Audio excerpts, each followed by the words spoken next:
Well, it started with the death of George Floyd and continues after the shooting of Jacob Blake in Wisconsin. The anger has been palpable at anti-racism protests right across the country and around the world.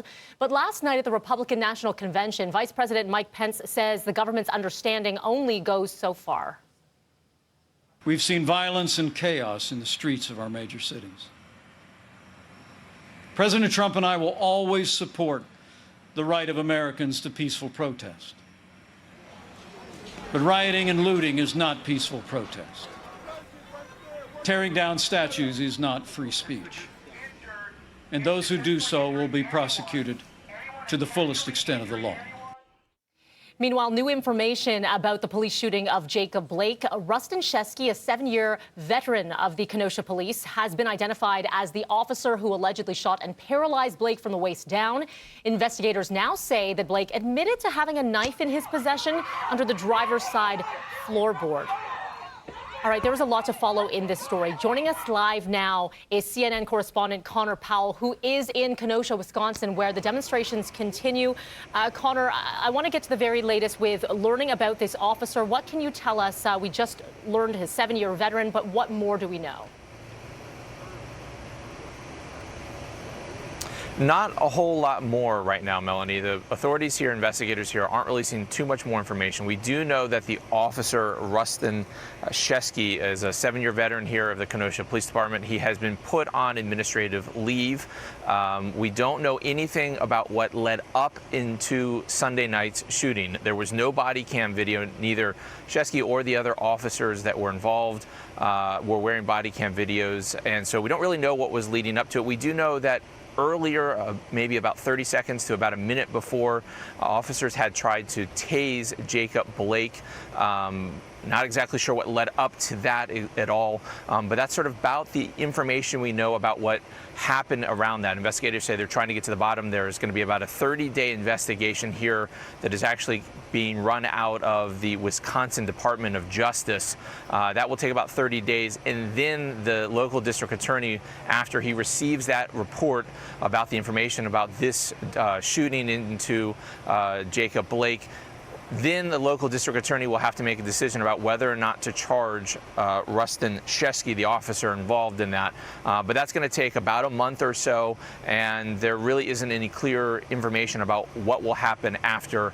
Sort of what authorities have said here is we need to let the process play out. We need to gather the information, and then we will make a decision, Melanie. Now, here, we've seen 4 nights of protests, but I can tell you the atmosphere shifted greatly last night. In the past a couple nights, we had seen peaceful protests followed by some rioting and looting. You can see behind me the burnt out trash truck from earlier nights. Now, last night, very different atmosphere. It stayed really, really calm. Not largely peaceful, 100% peaceful. There are no reports of any looting or damage or destruction here in Kenosha. There was a heavy police presence, a lot of officers. We saw a lot of checkpoints, a lot of roads were barricaded. But also the family of Jacob Blake have repeatedly said they want calm, they want an investigation, they don't want violence, they want peaceful protests.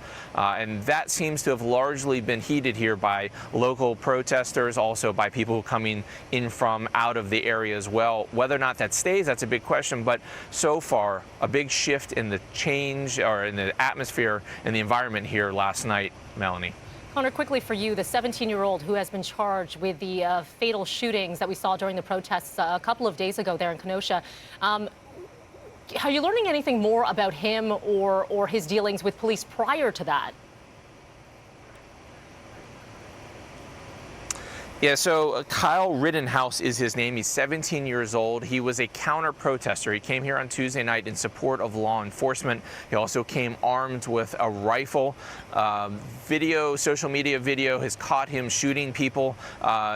Sort of chaos in the streets at that time, but it does appear that he shot 3 people. Not sure how many rounds he actually fired, but he killed 2 people, injured another one very seriously. Now, he has been charged with intentional homicide here locally, and we are learning a little bit about his past. He's posted videos on social media, TikTok particularly, of him at Trump rallies here in the last few months. We also found out that he was at one point a police training cadet, not to go into the police department, but sort of like a junior police in the area as well. well. He has posted lots of social media posts about being pro-law enforcement.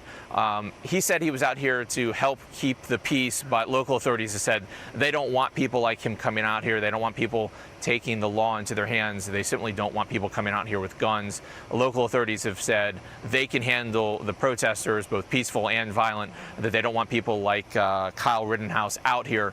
But he is now in custody. He was arrested yesterday, and he is facing serious charges of intentional homicide.